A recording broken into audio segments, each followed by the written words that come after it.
Hey everybody, Zadius Tech here, and today we're doing a portable DAC roundup with these 4 portable DACs that you see in front of you, ranging from a $100 DAC all the way up to a $450 DAC. So which is the best DAC to get? So in this portable DAC roundup, I'm gonna give you my personal recommendation as to which is the best DAC to get for your money. So these are the 4 DACs and they all use a USB-C connection. Some of these do have Bluetooth wireless connectivity, and I'll mention that as I go through them. First off, on my left here, we have the Qudelix 5K, which runs for about $110 on Amazon. But if you use my drop.com affiliate link down in the description below, you can get this for under $100 for about $85 if you are a new drop customer. So keep an eye out for that after watching this video. I will leave that link down there for you guys to use if you need it. And the Qudelix 5K is both a wired and Bluetooth wireless dongle. So it's great that it has both connections available at its low price. This is also the smallest dongle as well as the second lightest dongle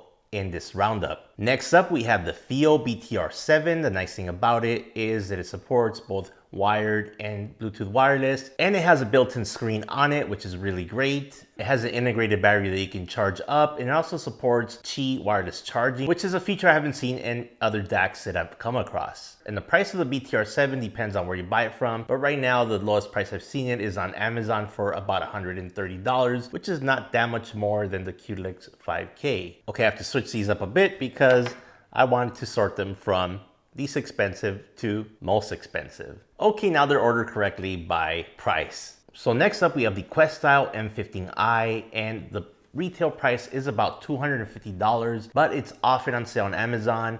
If you use my affiliate link below, just make sure to clip the coupon and you can get about $50 off, taking the price down to $200. And as you can see, it's a cool looking DAC with a glass panel on top that lets you see the circuitry inside of it. Now this one is a wired only DAC. That means it does not support Bluetooth wireless. And finally, we have the most expensive DAC here in the lineup, and that's the GO Bar Kensei. And it comes in at a whopping $450. So I'm gonna discuss in this video if that price is worth it. All right, so let's clear the field and look at just the Qudelix 5K. One thing I do like about the Qudelix 5K, it has a nice little belt clip that I wish other DACs had. You can also clip it on your shirt pocket if you have a shirt with a pocket, which is really nice. A lot of times when I'm carrying these DACs, it's hard to find a place to put it other than my pant pocket. So as I mentioned before, the Qudelix can handle both wired and wireless connections. It has an unbalanced 3.5mm connector, but it is sporting an older 2.5mm balanced connector that isn't used much anymore. So keep that in mind when you're buying this device, that you might need an adapter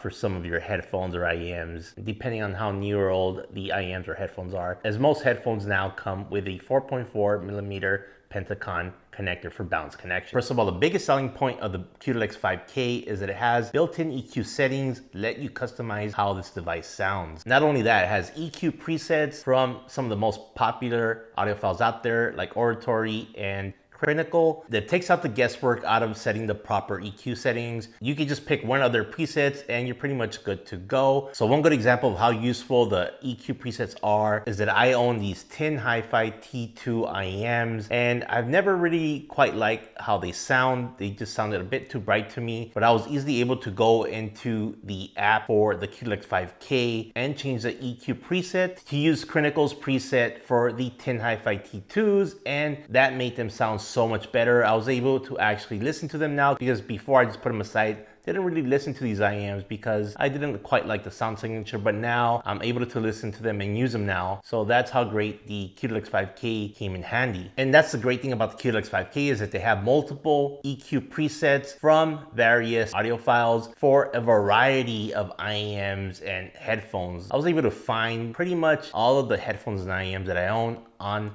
their database, which is really great. It really gives you the opportunity to change up the sound of your IEM or headphone if you don't like the default sound easily. And somebody already went through the headache of trying to figure out what the best EQ settings are for that particular headphone or IEM. Okay, so now I'm gonna talk about how the Qudelix 5K sounded while using it in wired mode. It got plenty loud and was able to handle most harder to drive IEMs and headphones. The Qudelix 5K definitely has a warm sound signature. The sub bass on the Qudelix 5K is excellent, and the mid bass is also great with good impact and slam. I really enjoyed listening to the Qudelix 5K because I could feel the music, if that makes any sense. The mid-range does sound good, but I thought that it does sound muddy at times when compared to the other DACs. And the mid-range also seems boxy at times as well. The treble does sound detailed, but you can tell that this DAC does quite a bit of smoothing on the treble to keep a good balance between smoothness of the sound and detail retrieval. One thing I noticed about the Qudelix 5K is that the soundstage is fairly small, so instruments do sound like they're directly to the left and right of you. So this DAC had the smallest soundstage out of the 4 that I'm going over today. I guess the one good thing is that vocals do sound very intimate, so if that's something that's important to you, then the Qudelix 5K might be the DAC that you're looking for. So because of that small soundstage, imaging was not very good on the Qudelix 5K. Imaging was definitely not as good as the other DACs in this roundup. Now, when trying the Qudelix 5K with Bluetooth wireless, it did change up the sound. So music on Bluetooth sounded good, but not as good as it being wired. The sound of the music did come in a bit brighter and more fatiguing. I did notice that the sub bass and mid bass did not sound as good on Bluetooth wireless. However, that slight muddy sound and boxiness that I experienced with the mid-range while using the wired connection went away in Bluetooth mode, and I thought that the mid-range actually sounded better in Bluetooth mode. So overall, the Qudelix 5K sounded good in Bluetooth wireless, but I would recommend using it in a wired mode instead if you can. The associated app and interface of the Qudelix 5K worked very well and was seamless, which is in stark contrast to the FiiO BTR7, which I'll talk about a little bit later. So I'll say it again, the best feature of the Qudelix 5K is having access to those EQ presets developed by several audiophiles for a plethora of IEMs and headphones. Overall, I was very impressed with the great sound that you get from this budget DAC that comes in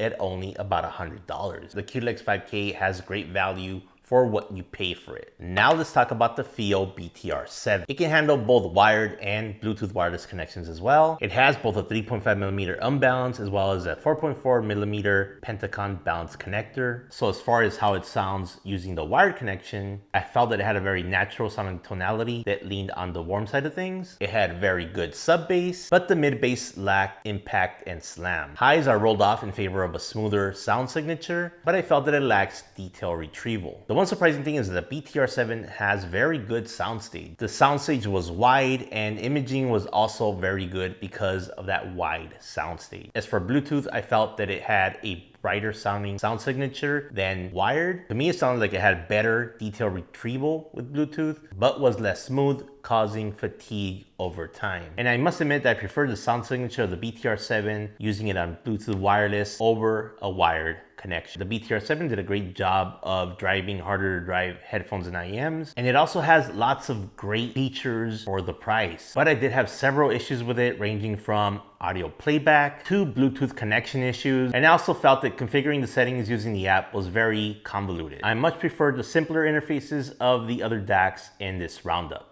All right, and now let's talk about the Questyle M15i DAC. At that $200 price range, it comes in as not very expensive, but also not super cheap either. So it's right in the middle of the group here. One drawback is that it only has wired connections. It has no Bluetooth connectivity, but does have higher quality DAC chip that's geared toward those audiophile listeners. It does have both a 3.5mm unbalanced connection, as well as that 4.4mm Pentagon balanced connection. And one thing I like about this DAC is that it doesn't have a bunch of settings that you have to fiddle with to make it sound great. It just sounds great out of the box, and it only has one slider button that lets you set it to either low gain or high gain. That's it. This device is just very simple to use. The DAC just sounds good as it is. The Questyle M15i is a bit pricier, but it gives you a much richer sound. To start off, this DAC just sounds great from the moment you plug it in and listen to it. It has a very good balanced sound and also looks great with that glass front panel that lets you see inside of the DAC. I used the M15i mostly on the low gain setting, and it was able to drive most IEMs and headphones just fine. I seldom use the high gain setting, so that tells you how much power this DAC has. What I liked about the Questyle M15i is that it has a warm sound signature that's enjoyable to listen to. The sub and mid bass were not as deep sounding as it is on the Qudelix 5K, but instead it sounded like a more controlled bass that was just enough to sound pleasant without overdoing it. If you're a bass head looking for the most amount of bass that you can get, then you might be better off with the Qudelix 5K. But if you're looking for a more refined bass, then the M15i does a great job. But I really think that the mid-range is where this DAC shines. The mid-range sounded clear and articulate, allowing for clear detail retrieval in this frequency range. I think the vocals sounded the best on this DAC versus all the other DAC that I'm looking at today. The mid-range is rich yet clear, and it sounds oh so good. I really liked how guitars sound on the M15i as well. As for the treble, it sounds nice and airy. It also produces a very crisp and detailed sound without ever sounding harsh or sibilant. I really enjoy both the mid-range and treble on the Questyle M15i, although you do sacrifice a little bit on the sub and mid bass. But overall, I think the M15i produces a very well-rounded, balanced sound. Soundstage is actually pretty good. It doesn't have the widest sounding soundstage out of the group, but I would say that the soundstage is right in the middle between all the other DACs that we see here today. It's enough to hear good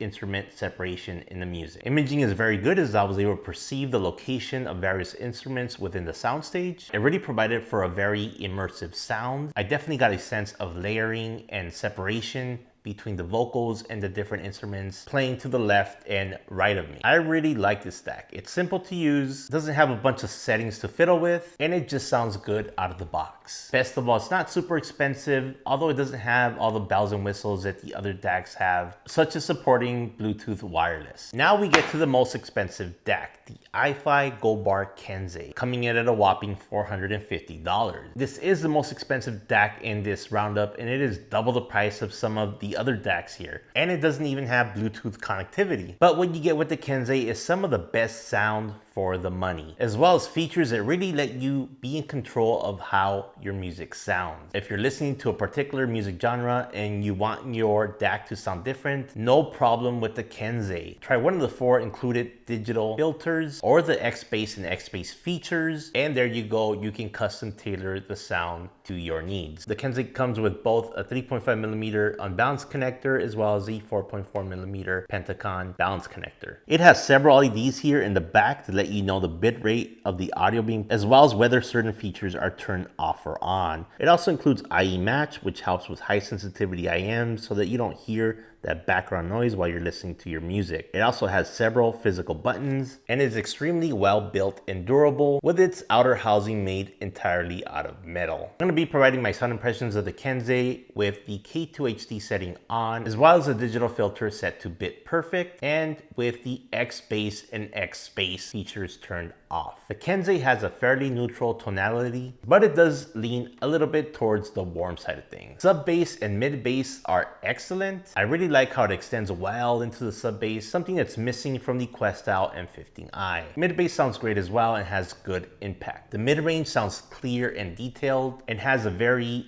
open sound. Vocals and guitars sounded very good, but I do prefer how they sounded on the Questyle M15i over the Kensei. I think the treble is where the Kensei really shines. It sounds very airy with a sparkle. The detail retrieval is excellent. Everything sounds nice and crisp without being sibilant. The Kensei extends very well into the upper high frequencies. The treble on the Kensei is definitely more on the brighter side of things. When I listen to the Kensei, I think this is the perfect device for audiophiles out there. The Kensei had the widest soundstage out of all the DACs in this roundup, and the imaging is excellent as well. I'm able to hear where the different instruments are within the soundstage with ease. So the question here is the Kensei worth it? After all, it's very expensive. You can buy 2 DACs for the price of the Kensei, or you can buy a set of headphones and a DAC. I think the Kensei is for the audiophile or audio enthusiast that just has to have the best sound with the best detail retrieval. I would say that out of this group of DACs, it isn't the most pleasant sounding, but if you really want to hear those fine little details in your music, then the Kensei is the one to get. Having the Kensei with you is like carrying a audio Swiss Army knife, so to speak, as it gives you a bunch of features that really let you change up the sound to get it dialed in to sound just the way you want it to. So now that I covered all these DACs, which is the one that I recommend? Well, I'm actually gonna have a few picks depending on what's most important to you. For the best value, it's gonna have to go to the Qudelix 5K, especially if you use my affiliate drop link down in the description to get it under $100. If you're just using something like an Apple dongle right now, this is the best upgrade you can get while spending the least amount of money to make your music sound better. For the best detail retrieval in music, it has to go to the GO Bar Kensei. This device is for all the audiophiles out there. And now there's actually one device that I think you guys should actually avoid getting if possible, and that's the FiiO BTR7. I just had so many problems with it. Maybe try one of the newer FiiO DACs. You might have better luck than I did. I'm hoping to fix some of the issues that I had in their newer DACs. But my overall recommendation is to get the Questyle M15i. I just love how this DAC sounds. It's very mid-range centric and it sounds great out of the box without having to fiddle with any settings. The Questyle M15i was my favorite DAC in this roundup. Everything from the sound to the price was just right. The only one drawback of the M15i is that I wish the sound extended more into the sub bass, because if it did, it'd be the perfect DAC. Well, that does it for my video. Let me know your thoughts down in the comments. Which portable DAC is your favorite?